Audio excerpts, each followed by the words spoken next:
শহীদের রক্ত নিয়ে রাজনীতি করার সুযোগ দেব না ইনশাআল্লাহ। এই পুলিশের বুলেটের সামনে দুই হাত প্রসারিত করে দাঁড়িয়েছিলাম, সেদিন এই মৃত্যুকে ভুলে গিয়েছিলাম।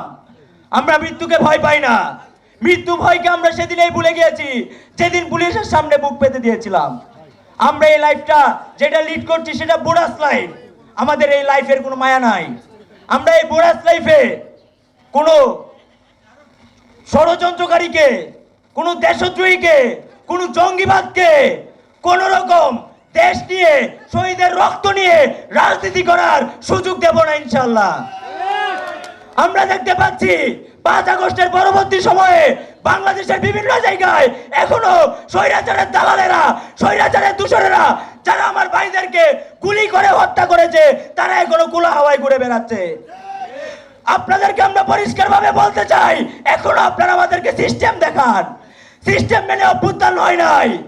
যদি আপনারা আবারও খুনিদেরকে গ্রেফতার করার জন্য, দৃষ্টান্তমূলক শাস্তি নিশ্চিত করার জন্য আমাদেরকে সিস্টেমের দোহাই দেন, আমরা পরিষ্কারভাবে বলতে চাই, যেহেতু অভ্যুত্থান সিস্টেম মেনে হয় নাই, বিচার ব্যবস্থাটাও যেই সিস্টেমের জন্য এত বিলম্ব হচ্ছে, সেই বিচার ব্যবস্থাটা দ্রুত নিশ্চিত করতে হবে।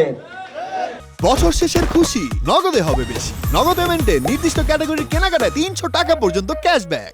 যদি আপনারা সিস্টেম দেখান, তাহলে বাংলাদেশের ছাত্র জনতা যারা অভ্যুত্থান করেছে তারা কিন্তু সেই সিস্টেম মানবে না, আইন মানবে না।